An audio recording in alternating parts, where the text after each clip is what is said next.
Guys, I'm Jerry Miller, and thank you kindly for joining us on the I Love CVille Show.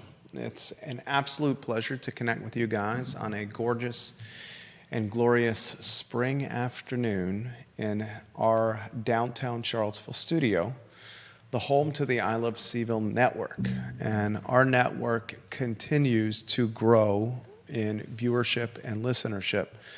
We are live streaming on every platform you can live stream, and we are archiving this show on every platform you can archive digital content upon. And the whole concept of the show is to create an hour of localized programming for you, the viewer and listener, where Judah and I can discuss topics that we find important and also relay ideas that you may find important to the masses. For example, one of the topics on today's show was shared with me by someone I respect tremendously, and James Watson. He's a key member of this family, and he shared a link about federal funding being a point of concern for the Cherry Avenue grocery store, the co-op that's being planned with the CVille Neighborhood Association. And that co-op, that Cherry Avenue grocery store, is probably not going to get federal funding. And now Piedmont Housing Alliance and strategic partners of PHA are trying to do their best to pass the hat from a public or private sector standpoint and ask the community to help give them money to bring a grocery store to a food desert in a historically marginalized neighborhood called CVille. So we'll talk about that. And I think it's difficult for me to say because we've had, in my 25 years of being in Charlottesville, I came here as a first year at the University of Virginia, old dorms, Dabney Hall, room 101, fresh from Williamsburg, Virginia, my first real time of independence away from my parents, who ruled the house with a iron fist and with the close eye of a devout Southern Baptist mom and a hard-working and alpha entrepreneur father. And as I left home in Williamsburg to come to Charlottesville and the University of Virginia for independence for the first time, real independence, being on my own, I fell in love with this community and realized immediately at my time at UVA that the upside was here for me to pursue a career as someone who was self-employed. Always knew I wanted to be in business for myself because I had the mindset of this entrepreneur, and a mindset of an entrepreneur is one who doesn't always follow the rules and one who's willing to break things and proverbially and physically and see if they can put them back together in better fashion, one who's always looking for opportunity or seeing better ways to do things. And I did that throughout my time at UVA, above board and below board. And I did that often while out of UVA, always above board at that point. And my 25 years in this community, 25 years at the end of August, so very near future is 25 years, I've only gone through one recession as a professional, or one recession in my adulthood. And that was the one of 2008, 2009, tied to the housing bubble and the fact that every Tom, Dick, and Harry, or every Sally, Jennifer, and Kelly were getting loans from banks on properties. They shouldn't have gotten the loans either because of credit score concerns, or because they couldn't afford them, or because they were over leveraged. But banks were lending money like it was candy because homes were appreciating so quickly, so equity was accrued very fast in 2006, 2007. And then things came to a screeching halt. The house of cards crumbled. The massive appreciation that property owners were enjoying stopped. And then homes started losing their value. And when homes start losing their value and you can't sell them quickly, you start seeing foreclosures, and you start seeing folks short selling, and you start seeing folks taking a bath and declaring bankruptcy. And that housing bubble of 2008, 2009 that I still remember very well. I bought my first property, the villas at Southern Ridge, at literally the wrong time in 2008, 2009. Literally, I was so proud as, 26-year-old to afford $180,000 condominium off of Old Lynchburg Road at the villas at Southern Ridge. And I'm like, I got something that I can call mine. I'm proud that I own this. And then I saw, as I purchased this, that the value of my property plummeted. And it went from $180,000 when I purchased it down at one point to like $120,000, $130,000. So you're talking someone that's losing 35-40% of value of something that they had just purchased a year ago. And it was demoralizing. It was disheartening. It was depressing. I also have passed along on this show. That was when I decided to go into business for myself. 17 years on the 29th of May. So goodness gracious. On the 29th of May, I will have been self-employed for 17 years. And I decided in 2008 to quit my job doing writing for the Daily Progress and doing broadcasting for ESPN Radio on 12 various affiliates in 3 different states and 2 TV shows at NBC 29. I had no quality of life. I was working 85, 90 hours a week, no weekends, showing up to the studio at like 3 and 4 in the morning on Saturday and Sunday, some cases incredibly hungover, other cases still buzzing from going out the night before because I was still trying to live the life of a normal, 27, 28, 29-year-old who was single and ready to mingle, but also doing this while trying to work a schedule of 80 hours a week, and it just was not panning out. And I was burning the candle on both ends, and I was incredibly burnt out. And I decided in 2008, enough of this. And I remember my parents and my girlfriend at the time and a couple of my friends hosting an intervention at the villas at Southern Ridge condo that I own, and they begged me not to quit this job. These jobs where I was working basically 2 jobs and clocking, somewhere between $80,000 and $90,000 a year in pay. Had money in the bank, had money to launch a business, had savings, but I had no life. And I said, guys, I don't want to do this. And they begged me not to do it. And that was really the first down market. That was the only down market really that I've experienced. And some would say COVID was a down market. Some would say COVID was a bear market, was a recession.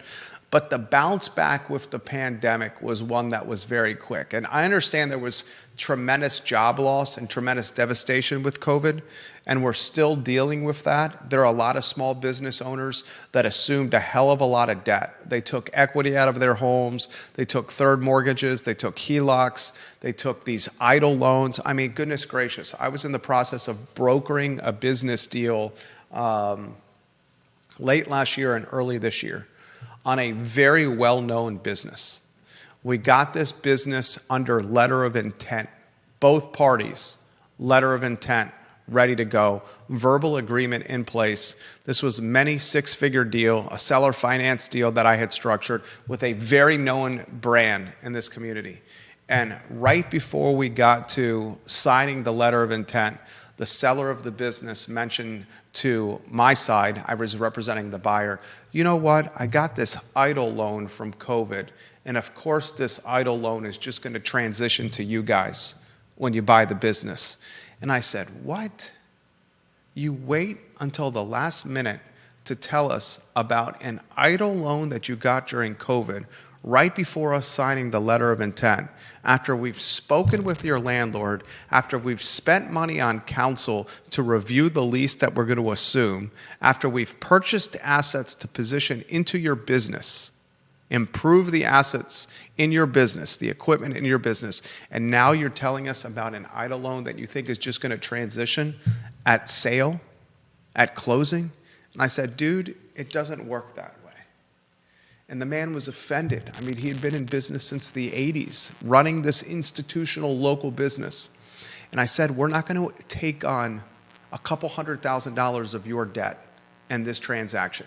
You should have been upfront with us from the beginning and said that you had this debt tied to COVID and an idle loan when doing this deal.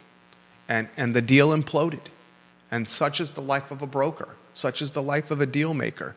But I'm not going to allow our clients, nor would our clients who are sophisticated, go down this road. So I understand that there was collateral damage and devastation during COVID. But that down market, it rebounded much quicker than the rebound you saw in 2008, 2009, 2010. Now, Charlottesville and Central Virginia were insulated compared to compared to macro trends and the macro devastation. Charlottesville and Albemarle County in particular were insulated, but it was still a down market, and probably the only true down market we've seen since 2000 in Charlottesville, Albemarle, and in Central Virginia. Folks, I got to be very straightforward and make sure those one shot on this monologue is dynamic, like we talked about many times on the show, Judah, with various shots. I need to highlight this, and I'm not a doom and gloom kind of guy, okay? But I am a guy that is not willing to bury his head in the sand and do absolutely nothing when problems arise. You see points of concerns or cracks in the concrete retaining wall, if you may, really manifesting themselves now. And those cracks in the concrete retaining wall are UVA and Jim Ryan saying, look, we're freezing salaries right now for all UVA employees.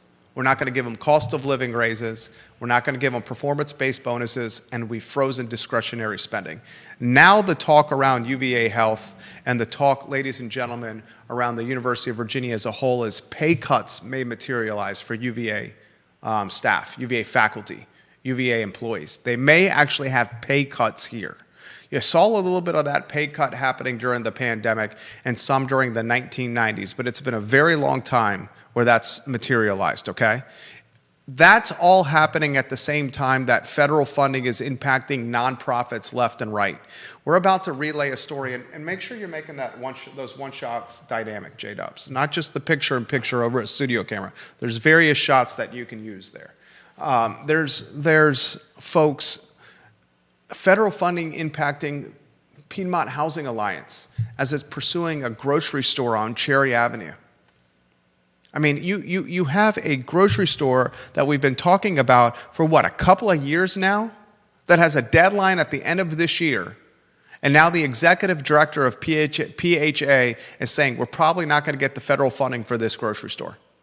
You have the same organization, PHA, and other nonprofits saying these affordable housing projects we've been working on for a while, and Judah's going to let you know the three of them are in peril as well because there's going to be a lack of federal funding. You have the government sector, which is the second largest driver of our local economy. Government contracting, INJIC, the SPIES, the Alphamets, the government's sector. What, in 2023, the Chamber of Commerce authored a white paper and said the economic driver of this category of business, this sector of business, was $1.3 billion a year. That's facing scrutiny from Trump and Musk. And you have lending. Goodness gracious, we're working on a deal right now where clients are buying some commercial space in Albemarle County. And this is a good little deal we've been working on since December. Finding traditional funding or traditional lending for this transaction. Good luck with that. We had to go do a seller finance deal. Now, the upside of the seller finance deal, that's my favorite kind of deal. When done correctly, the upside is significant for both the seller and the buyer. But the banks were saying no, despite a significant amount of cash on hand and a willingness to put 30% down on $1 million+ purchase. Still, the lending environment was so stiff that they didn't want anything to do with our buyers. Okay? So you're starting to see some cracks in the concrete here. And those cracks in the concrete have Judah and I asking this question. And I'm going to weave you in here in a couple minutes. I want to give some love to Charlottesville Sanitary Supply, Judah, in a couple minutes. I want to highlight the fact that our firm, the Miller Organization, has an awesome executive office for rent. It's $495 a month, and I cover all utilities, including TIG fiber internet, and you're on the downtown mall. We can even furnish it for you if you'd like. DM me if you're interested in an office space that's flex and sexy and awesome on the mall. I left asking this question. All right, well, if UVA is not hiring and UVA is not offering the basic cost of living raises for their thousands of employees, 3%, and they're not giving performance-based bonuses, and now UVA, the scuttlebutt, you talk to anybody that's a heavy hitter at UVA, even upper management is hearing this scuttlebutt, is that they're talking about maybe cutting pay. Okay, that's happening. At the same time, the Board of Visitors is talking about slashing the yearly budget. At the same time that government contracting, the government sector is facing either return to office challenges, where some of these transplants in the Charlottesville area may be asked to return to DC to work, or may lose their job, and perhaps certainly lose the flexibility of work from home. How's that going to impact us locally? Okay, the frontline sector, the food and beverage and retail sector, has had vulnerability since prior to COVID, and certainly COVID devastated that sector even more. The employment base just is not there. That's why you're seeing these big time food and beverage institutions close. And I'm left asking this question, okay? I'm going to ask it with Judah, and I want to have the conversation with you, the viewer and listener.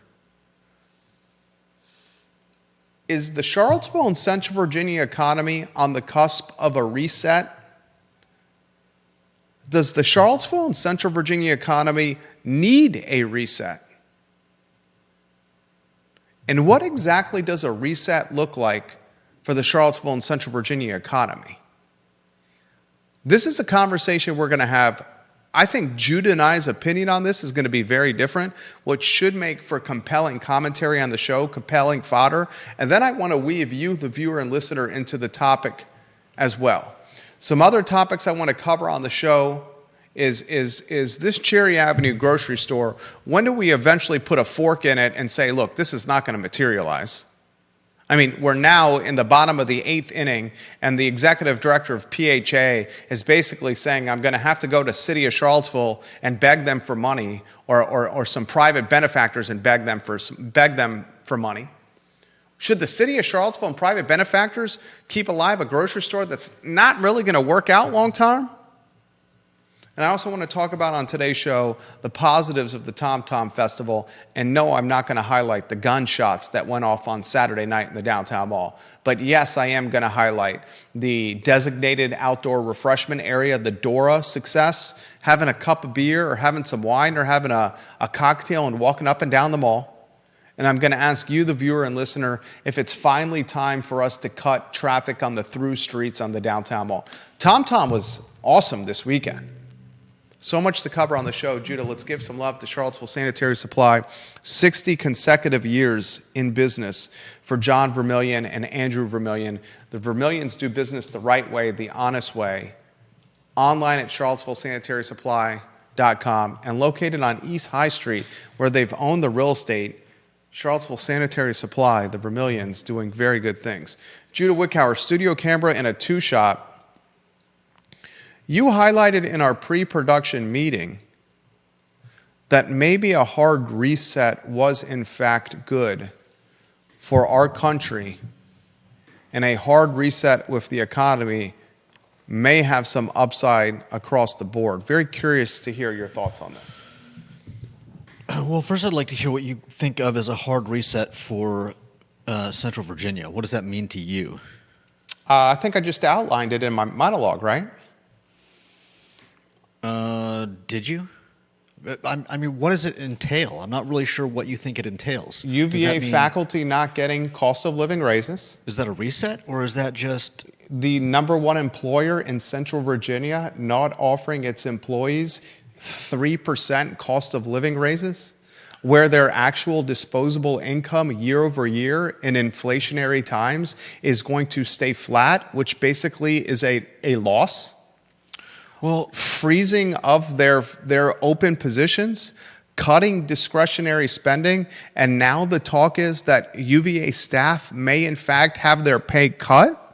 This all happening at the same time that the second driver of the economy, the government sector, a $1.3 billion impact in 2023, is facing more headwinds than it has faced in my 25 years of being in this community locally, all while the food and beverage sector, the retail sector, and other frontline small businesses struggle to find affordable employment, all while housing has increased at a price point or increased in value to levels never seen in Central Virginia history, all while mortgage rates are at 7% or higher, the most expensive it's been in maybe the last 25 years to get lending from institutional financing vehicles to buy homes.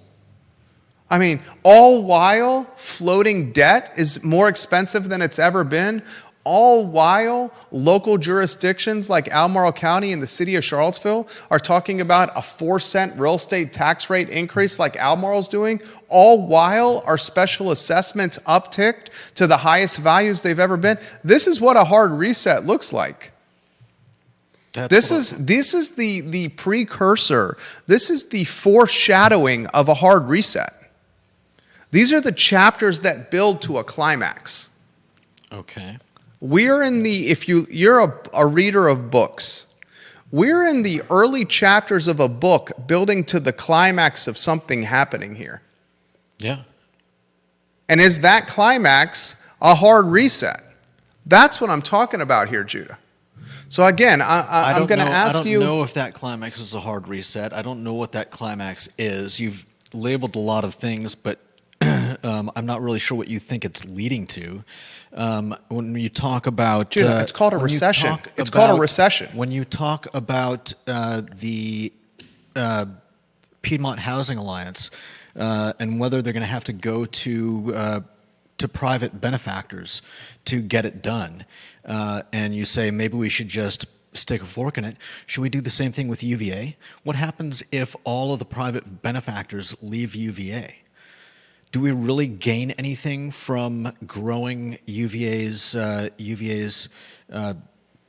bank account that they're not allowed to use for anything unless it's earmarked for what? Another building?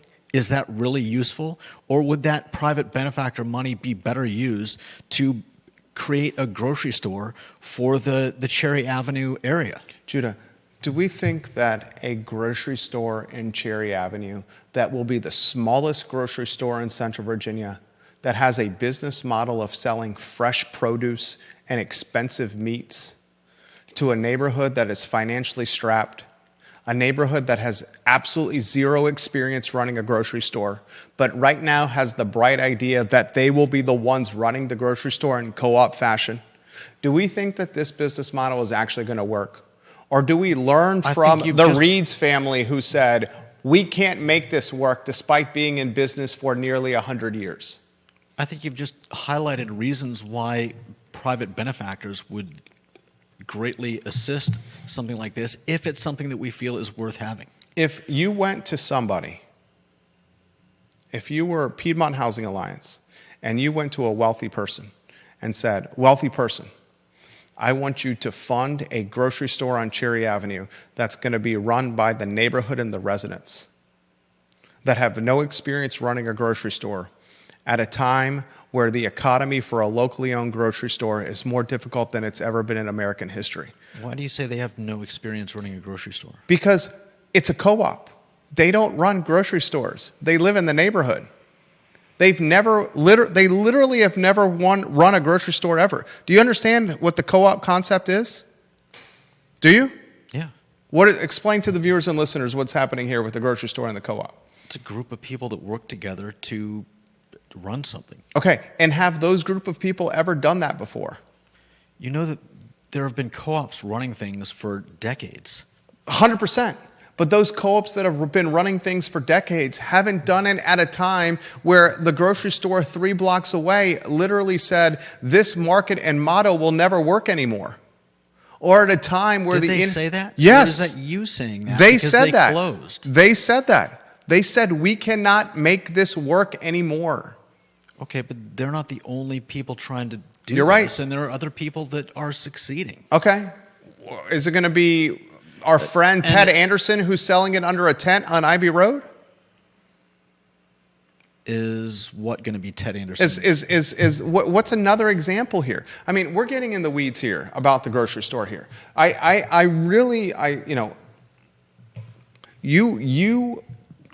You really believe that this grocery store is going to work on Cherry Avenue?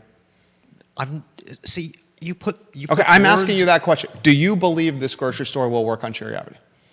I'm asking you a question. I specifically stated at the beginning that perhaps they need private benefactors. Private benefactors just means them giving people wealthy people giving somebody money to do something. The benefactors aren't going to be providing expertise. I know that. They're just going to give them money. Yeah. That doesn't mean that they show them how to do it. You don't think that over the course of months and potentially years, they will learn best practices for their grocery store? Okay, we're getting in the weeds on this here, on the grocery store. I agree, but I'd like to point out the fact that do we think private benefactors giving millions upon millions upon millions of dollars to UVA is a better use of that money? That's a great question. That is a great question. The private benefactors that are giving Paul Manning given $100 million to fund the Biotech Institute, is that a better use of his money than funding a grocery store on Cherry Avenue? That's a great question. Are we not better off? And it's a slam dunk answer, by the way. But go ahead. I'm only using the Cherry Avenue grocery store as a stand-in for the idea that people who can and will, as you said, Paul Manning, give $100 million to UVA. How many neighborhoods could that support? I don't even know what that means. How many neighborhoods like Cherry Avenue that would like to have a grocery store and stop being a food desert, could that kind of money help support? Okay. Paul Manning's not going to give $100 million to neighborhoods around Charlottesville to build grocery stores. And the only food desert we really have in the city of Charlottesville is this Fifeville food desert. Fifeville, Star Hill. That's the food desert. There's grocery stores everywhere else. It's a small city. You could say that there's nowhere in Charlottesville it's food desert. We all know that's not true. The idea that anyone would want to get in this space is insane to me, because it's about as competitive a space of business that you could find in Albemarle and Charlottesville. Grocery stores, they're everywhere. Okay, I will push back on this. Yes, giving $100 million to fund a new school is a much better driver of the economy than giving $100 million to fund grocery stores, as you said, around Charlottesville. Because funding a new school will create hiring to the school, like the 800 scientists that are coming to the Biotech Institute with their $250,000 salaries, and then the thousands of peripheral jobs that will be created around the biotechnology school. But haven't we discussed what a problem that's going to be? It's going to be pros and cons to it. But if you fund a grocery store on Cherry Avenue, that grocery store is going to limp forward for a few years, and then you know what's going to happen? It's going to go the exact same way that Reed's went. Okay. It's not going to last. This is documented on the internet. I've made a boatload of statements like this on this show in the past, and folks, my crystal ball of things materializing is at a pretty high clip of being right. We have documented why it's not going to work here. Now, it leads us back to our initial question as you're rotating the first two lower thirds on screen, please. What does a hard reset look like for the Charlottesville area? And do you think the Charlottesville and Central Virginia areas need a hard reset? I want to have this conversation with viewers and listeners, folks, with you chiming in with commentary, viewers and listeners. I would love for you to relay to what you said to the viewers and listeners before the show starts about these. We're in a trade war with China right now. And China, late last night, early this morning, and into today, basically flexed their muscle and said, we're not going to back down to Trump and his tariffs. And we will also punish any country that makes Beijing the redheaded stepchild of the world trade war. China is basically saying if Donald Trump is trying to stigmatize China, and Trump is basically saying any country that does business with China, the United States will punish them with tariffs. That's what Trump's doing. And China's responding to Trump's threats by saying, you know what, President Trump? We will respond the same way, and any country that has beef or causes friction with our economy, we will respond in similar antagonistic way to your country. We're in a trade war that's going on right now. And that trade war over the last 2 weeks has sent markets, Wall Street, absolutely crashing and in the red. And the word everyone's using right now is uncertainty with what they feel with the 2025 economy. And this Central Virginia economy, the Charlottesville and Albemarle County economies specifically, absolutely tied to UVA, absolutely tied to the government sector. But one of the most underlying insulators for our economy, protection points for our economy, the condom of the economy for Charlottesville and Albemarle County is the portfolios of people, their 401ks, their assets, their investments. And when those portfolios, those assets, those investments, the condom of the Charlottesville and Albemarle County economy are strong and insulated, people feel confident and they spend. And when those protection points are weak and crumbling and vulnerable, people rear back and spend less. And that's what's happening right now. And I've been here 25 years, and I have not seen this kind of uncertainty, wait and see. Hey, I'm on my Merrill account or on my trading platform, and I'm seeing 15, 17, 20% reduction in value that I had even a month ago. Mm-hmm. And that's all happening at the same time UVA is going through what I highlighted at the beginning of the show with spending, hiring freezes, and soon budget cuts, with the government sector, with assessments going up, with taxes going up. The fact that Albemarle County right now and its government is suggesting a 4-cent real estate tax rate increase, while all these other factors are points of concern, shows how out of touch the Albemarle County Board of Supervisors is. For the Board of Supervisors of Albemarle County, the 6th largest county in the Commonwealth of Virginia, to say, we want 4 extra cents on the tax rate, while your assessments went up, while your portfolios are down, while your floating debt is more expensive, while your groceries are more expensive, while the number 1 driver of the economy is on shaky ground, while the number 2 driver of the economy is on shaky ground, and while small businesses can't hire any people, that just shows that you have 6 people on that board that aren't in tune with what's going on with life. I mean, they do have a budget they need to cover, right? They have a budget that they need to cover that got a huge influx of money when assessments popped. They could have kept the tax rate the same and still had a significant uptick in revenue because assessments went up on real estate. But does that mean that they're just adding the That's correct. tax rate increase? They're spending more money. And the money that they're spending additionally on is housing affordability, and the money they're spending additionally on is police, fire, and rescue. And there are times to do it, and there are times not to do it. And this is obviously a time not to do it. When your household budget, when a family is managing their household budget, and one of the 2 family members or income drivers is unemployed or had their hours cut, does the family go out and choose to buy more Trek bicycles for Johnny and more horseback riding lessons for little Kimberly, and a brand new set of Titleist golf clubs for Dad? And 8 or 9 spa treatments and facials for Mom? No, it cuts back. So I'm going to ask it a different way here as we have this conversation, that the comments are coming in very quickly. Neil Williamson and John Blair, I'm going to get to your comments first. A hard reset. It's the R word, okay? And the R word's not reset, it's called recession. What does that look like for Charlottesville and Central Virginia? And offer the commentary, please. I'm trying again that you gave before the show about, is this good locally for the community. I don't think I ever said it was good for the community locally. I think that we're overdue for some kind of reset. I don't know about recession. I don't know about a full reset. But I think that looking at the stock market the last few years, I don't know what it's propped up on. It's certainly not propped up on rationality.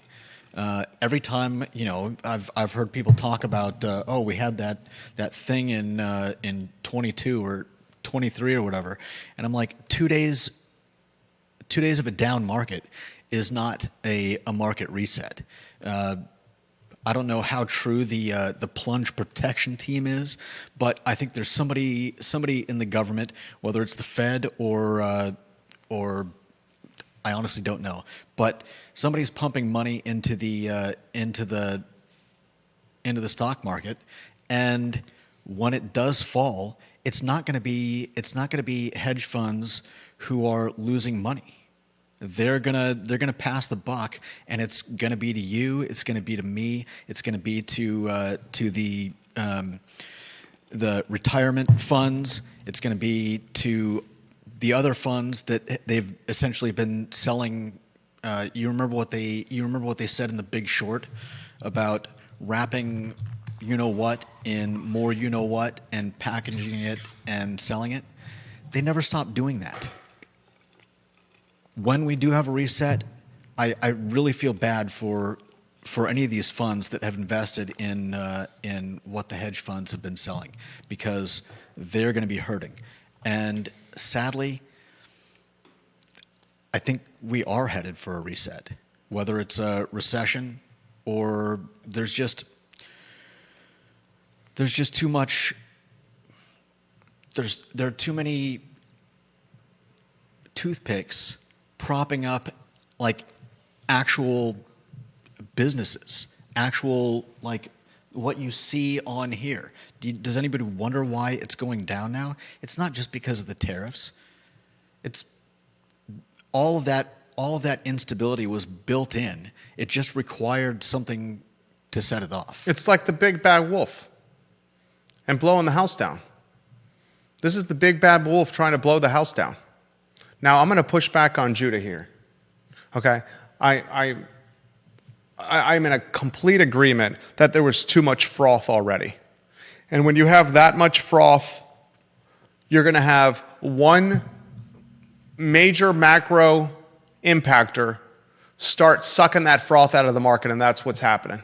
And that major macro impactor is what Trump is doing, where he's literally bluffing or playing a game of poker with our entire world's economy right now. This is not about politics. This is not about Biden. This is not about Trump, Republican or Democrat. You have a man that is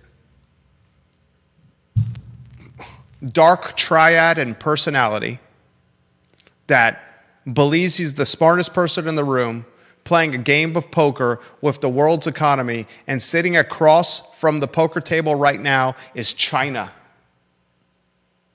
And they're just flexing their muscles at each other to see who will blink first. It's like a staring contest. That's what's happening. Who's going to blink first? Okay? Now I'm going to push back on Judah. If we do have this hard reset, which is a recession, a nice way of saying a recession, you know who's going to be impacted the most by that?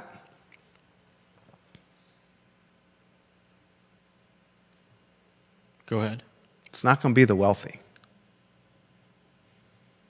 It's not going to be the folks with diversified investments. It's not going to be the folks that have stocks and equities, cash savings, I think you'd be gold, surprised. A lot of them are going to be hurt as well. and real estate. The folks that are going to be most hurt by this are the ones that are paycheck to paycheck. Oh, yeah. Or have limited savings. But Because fact the of matter, layoffs are things going to haven't happen. been- But the fact of the matter, things haven't been getting better for those people recently anyways. I get Have that, but the folks that are living paycheck to paycheck or saving very little paycheck to paycheck, scraping by, there's one thing to scrape by and save little every 2 weeks when you get paid, and there's another thing altogether to lose your job, I know. to miss your car payments and have your vehicle repoed. Yeah. and to fall behind on your mortgage.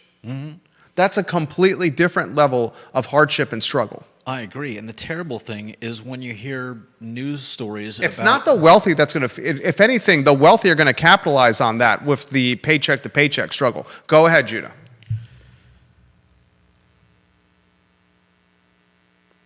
What's worse is hearing news stories about corporations, big business, having their best year ever. Yeah, it's called UVA. And then It's called UVA. And then causing exactly what you were talking about. It's what UVA is doing right now. Yeah. They have $14 billion plus in endowment. The #1 company in the Central Virginia region has had their best year ever. They launched a data science school, they launched a biotechnology school, and they're building a housing development where they're giving the land, owning the land, but allowing the land to be developed in North Point. And now they're telling all their staff and their faculty, the #1 people that work in this area, group of people, that you won't get 3% raise. Yeah. Or a bonus, and you're probably going to get a pay cut and have to do more with less. Okay, so when you hear about it in the news, don't say I hear about it in the news. Straight up say UVA. I wasn't pointing at UVA specifically. I was talking about the other multitude of times that we've heard about this type of thing over the last year, 2 years, 3 years. But it's one thing to say it when you hear it on the national news. It's another thing to say it when it's literally happening in our home. That's fair. Okay, because that's what's happening. Are you arguing my argument for me? No, the point that I'm arguing is when this hardship hits the lower class, when this hardship hits the lower upper class, when this hardship hits the middle lower class, the middle class, and the upper middle class, you're going to have the upper class, folks that have dry powder, and folks that have sophistication and know-how, use this as an opportunity to pounce. Yeah, they're always going to do that. And that's going to happen locally. They're always going to do that, though. This hard reset, the folks that say on the Reddit boards, the folks that say on social media and clamoring that we need this hard reset, this restart, it's going to impact the folks that are asking for that the most. Yeah. The problem is, imagine you've got a fixer-upper house that's got walls covered in mold, and you're like, you know what, we're just going to paint over it. And then the mold starts to seep through, and you paint over it again. And we all know that you're not fixing the house, you're just making it look good for a little while. And I'm afraid that's what has happened to the economy at large Fair point. Years. It's a fair point. And we keep painting over it, and we're not fixing the issues. And that's why I think that a hard reset, and I'm not advocating for people to go broke, and I'm not advocating for the big guys to make more money, but that's going to happen anyways. Nobody's coming to help the guys at the bottom, and nobody's stopping the guys at the top from skimming money from wherever they can, get their grubby fingers. Nobody's fixing the problems. And if you think that stopping this and letting the plunge protection team get the stock market going in the up direction nonstop again is the right thing to do, let's just put another coat on. Judah Wickower, comments are coming in. Bill McChesney says, Judah, apparently Donald Trump went after Fed Chair Powell today, and the market dropped another 1,000 points. We are down 5 years' worth of gains right now. Yeah. That's a retired man in McIntyre living off his retirement. Yeah, I'm not saying that those are a good thing. Neil Williamson says, here are 8 photos on screen. Mr. McChesney's photo first on screen. We appreciate William. This is the president of the Free Enterprise Forum, Neil Williamson. As it flashes on the board right now, our TV on the board, the healthcare sector has hit a 52-week low. Neil Williamson says this, here are 8 pros of a recession. Correction of overvalued assets, reduction in inflation, improvement and trade balance, opportunities for business restructuring and innovation, lower interest rates for consumers and businesses, elimination of inefficient and weak businesses, labor market adjustments and upskilling, investment opportunities in depressed markets. Yeah. These 8 pros of a recession almost all cater to sophisticated and well-heeled, dry-powdered movers and shakers. These 8 pros of recession absolutely do not apply to someone that missed a car payment, got behind on their mortgage, or is getting evicted from the house that they're renting. Right. John Blair on LinkedIn, his photo on screen. A few things to consider about the local economy, fellas. The 2 biggest headwinds in CVille are the Trump administration has obviously made up its mind that higher ed is going to face cuts and tax increases for the next 4 years. Currently, income on endowment funds is taxed at 1.4%. They're looking at increasing that tax rate up to 14% per some reports. Additionally, they're looking to cut student financial aid programs. So UVA is going to have a tough go-through, is going to have tough sledding through January of 2029 at the earliest. John Blair continues. Second, look at the 10-year. Even with all the Doge cuts, the 10-year is still at 4.4. I think the home building sector isn't going to expand at any time in the near future because interest rates don't really seem to be coming down. I think the Fed can try to cut interbank rates, but I'm not sure that's going to affect the bond market as much as it has in the past. What's interesting is throughout all this trade war news cycle, the 10-year has not really dropped. And indirectly tied to the 10-year are mortgage rates. And as of close of business last week, mortgage rates were at a multi-month high.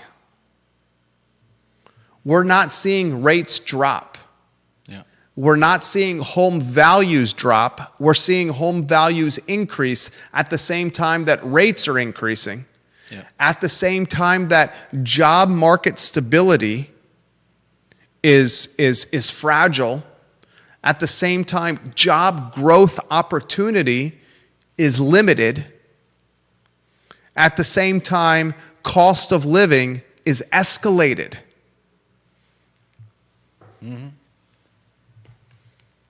Unbelievable. Comments coming in faster than I can keep up with. We'll get to some of these. Let's go to I Love CVille. Albert Graves, Warrior AG.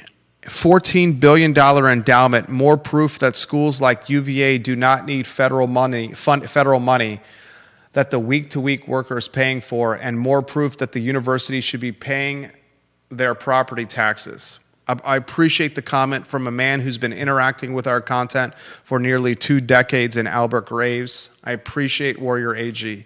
And he's basically saying this, I'll put it succinctly what he's saying.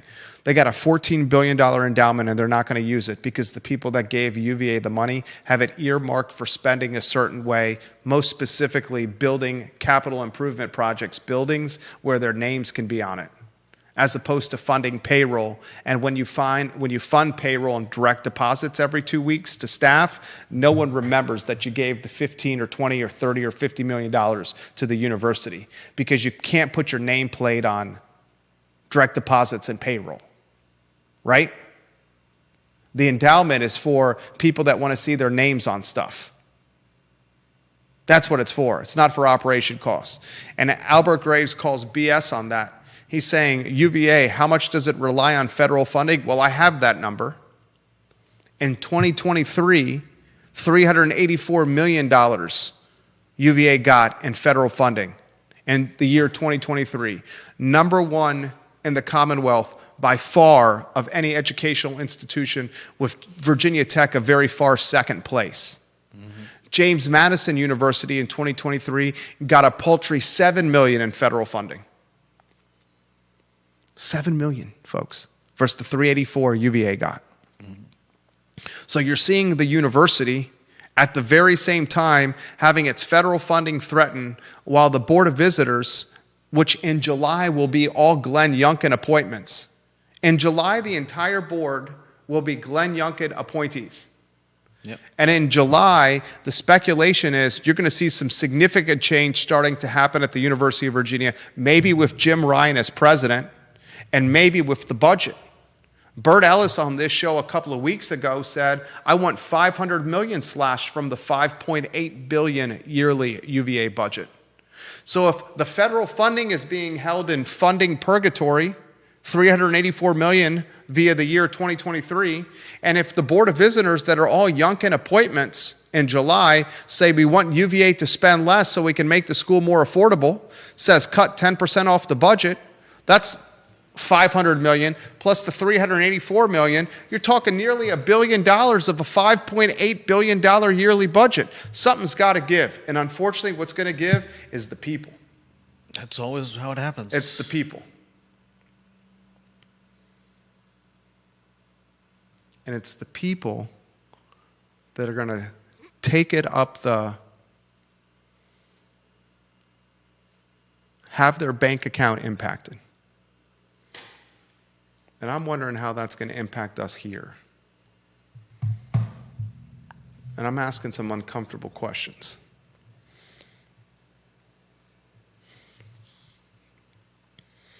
Vanessa Parkhill, her photo on screen. Margaret Thatcher said the problem with socialism is eventually you run out of other people's money, Vanessa says. Our federal government has put us deeply in debt. If any company or any household operated the way that Congress is throwing money around, they would have folded some time ago. Fiscal conservatives have been calling for belt tightening since at least as far back as the 1980s. With thoughtful leadership, we will come out okay, but it's going to be a bumpy ride. Jeremy Wilson's watching the program in Tennessee. Mr. Wilson says, what is wrong with cleaning up federal or any government wasteful spending? Mr. Wilson says, yes, it looks scary and maybe it will be, but for me, I want a smaller government that runs like a well-oiled machine. Remember, it's our money that they are wastefully spending. Mm-hmm. Albert Graves says, hell yeah, we need a reset. We have 200, 300, and 400-year-olds getting Social Security checks. We need a reset. And Albert Graves says, when the city keeps losing taxable real estate to UVA, it also continues to lose taxable revenue, which is in turn a tax increase. Yeah. And he's right. And this is where the payment in lieu of taxes idea has been floated around. Yep. But think about it now if you're the University of Virginia, okay? Think about it now if you're the University of Virginia. And if UVA during the really, really good times when Biden was in office and in 2023 they were getting that $384 million in federal funding, and in 2023 when Ralph Northam had his appointments on the Board of Visitors and the BOV was pro-Jim Ryan and pro-spending and pro-capital improvement and pro-debt and pro-bloated payroll tied to administrative personnel and pro-DEI in 2023. Imagine if UVA has said, yes, we'll do a payment in lieu of taxes program. We'll roll it out in 2 years. That would be the year 2025. And now, if they had a pilot program, and I'm all for UVA having a payment in lieu of taxes program for all the real estate they own, but now if they had that pilot program, at the same time, Youngkin, which surprised people by beating McAuliffe, because McAuliffe was a bonehead, and he said parents shouldn't have a say in their kids' education in public schools in the Commonwealth, that gave Youngkin the win. Then Youngkin gets his appointments on the board. His appointments on the board are saying slash the spending. At the same time, Trump wins. At the same time, Trump says no federal funding. Then that pilot payout to the city in Albemarle County would have been really costly for UVA. You see why UVA didn't want that pilot program and has fought so hard against the pilot program? I mean, it wouldn't be any more costly. How so? It wouldn't have been more costly. They're not doing the pilot program now. It would have cost them tens of millions of dollars. At the same time, the BOV is trying to slash $500 million, and the federal government's trying to cut $384. What do you mean it wouldn't be costly? It would cost them Of course, it's going to cost them more to do it than to not do it. That's the point. Okay. If they had to great point. if they had to do the pilot program, it would have cost them more it would have been pay people less money. Where would the money have come from? It's not going to come from the endowment. Okay. Where would the money come from? The pilot money right now. Where would it come from? I don't work in UVA finance. Yeah, but you're a smart man. The money with the endowment, we already know. You're saying they would have taken it away from, they would have fired people Yes. and done what every big corporation does to Yes. avoid actually spending money. Yes. I mean, yeah, sure. Right? Am I right? Are you excited to be right about that? I'm not excited to be right, but I'm making the point. If they had the pilot program and they had to pay in lieu of taxes because of all the real estate they own, they would have had to fire more people. Okay.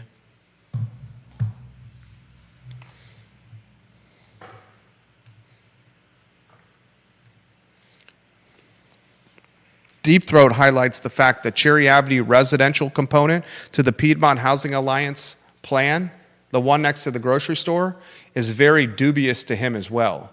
Their Virginia housing grant application showed up as having the highest cost per square foot of any application in Virginia this cycle. Remember, Piedmont Housing Alliance is a developer. Yeah. And he's saying this project that they're trying to build where the Kim's grocery store is going to be, where it's going to be a grocery store, the Music Resource Center, home to some nonprofits and some residential housing, the plan they put in place, the highest price per square foot for development that's out there. He says that's very dubious to him. Deep Throat. Is the suggestion that some of the money is coming off the top to go into pockets? I think, Or just that they're misusing funds and doing a poor job building? or they just don't know what they're doing. That's what I meant by that. I think that's second the statement. suggestion. I think his suggestion is not nefarious in that they're skimming. Right. I think his suggestion is that these folks aren't truly developers that know how to develop at a Yeah. efficient price per square foot project. Right. I think that's what he's saying. I don't want to put words in Deep Throat's mouth right there because the guy's a very smart guy, but I know him pretty well, and I think that's what he's saying right there. So I'll ask the question one more time at the 133 marker. And he says, I'm just saying it is an inefficient project and therefore probably not likely to get state funds either. That's fair. There it is. And what are the three other projects that are facing federal funding shortfalls? Affordable housing? We've got Habitat for Humanity of Greater Charlottesville and Piedmont Community Land Trust. Keith Smith's team at the Land Trust, Yeah. the three biggest developers of affordable housing locally, three of the four, right? Yeah. CRHA is in that mix. So you got Habitat, they bought the trailer park on Carlton. Good God. Would Habitat of Humanity Charlottesville? What is it? Habitat? What's the Habitats? Is that what it is? It's Habitat for Humanity of Greater Charlottesville. Thank you.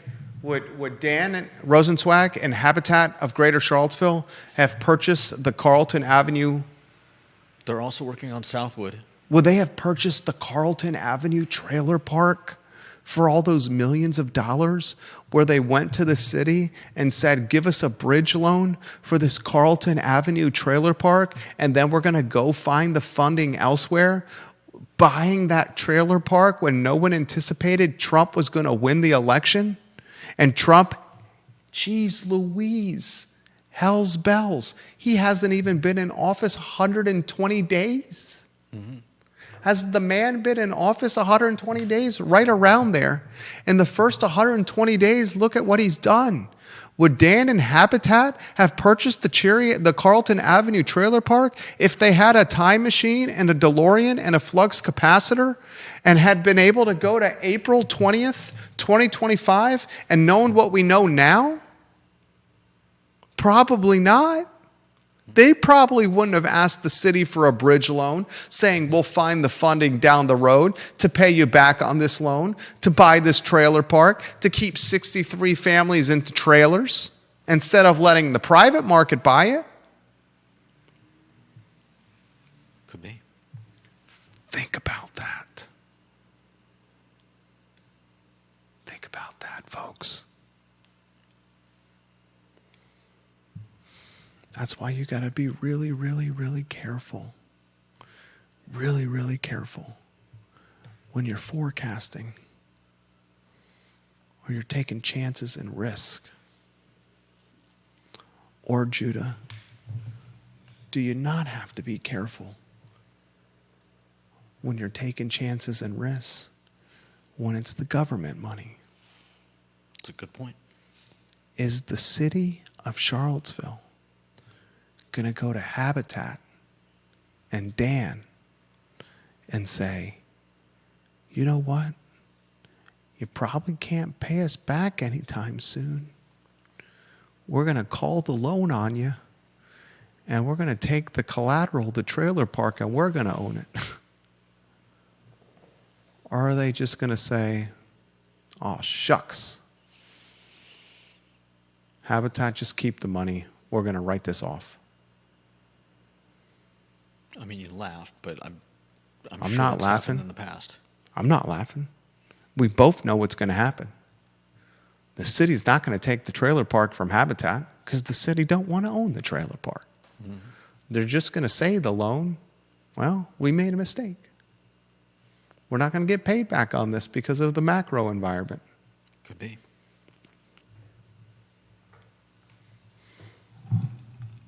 Crazy. Crazy times. And Vanessa Parkhill says, government money is our money. Everyone remember that. Yeah. It's our money. Mm-hmm.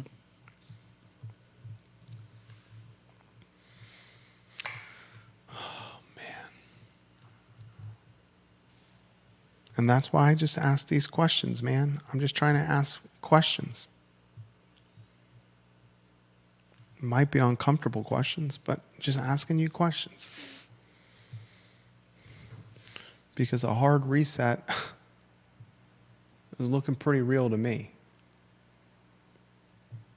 Mm-hmm. So figure out what you're going to do to manage it.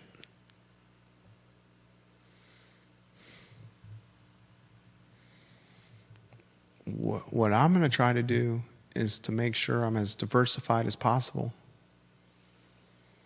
What I'm going to try to do is to make sure the real estate rentals are full, even if they have to be at a little bit of a discounted rate right now. Some is better than nothing. Mm-hmm. What I'm going to do to make sure they're in a good spot is to have some cash on hand. I'm not going to pull out of stocks and equities, because eventually it's going to rebound. I'm just going to sit there and take it in the nuts until it does. Going to make sure we underpromise and overdeliver on our consulting business and do really well by our clients in the deal-making business. And I think we're positioned really well with the brokerage business, because I think a lot of other sellers are going to say, we need to sell what we have here. Will you help us do it? And I'll say, yes, I'll help you do it. I'm going to use this I Love CVille Network that has a lot of followers and our sophistication of 25 years of doing this to help you out. And then we work hard for them. But whether we want to admit this or not, when there's a boatload of roadkill, the vultures will feast. And a boatload of roadkill is on the horizon.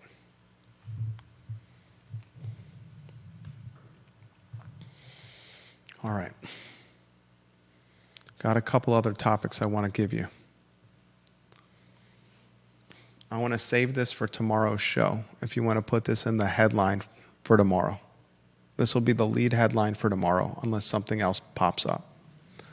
Tomorrow, what can Albemarle County's government and its Board of Supervisors learn from the City of Charlottesville new zoning ordinance disaster? Judge Worrell has said the lawsuit will move forward. Mm-hmm. And the city of Charlottesville seems to have some clowns arguing its case. And now the plaintiffs have to figure out how they're going to afford to fund a lawsuit that lives to fight many more months. And that's not a cheap fight. Regardless, development projects in the city of Charlottesville have stalled.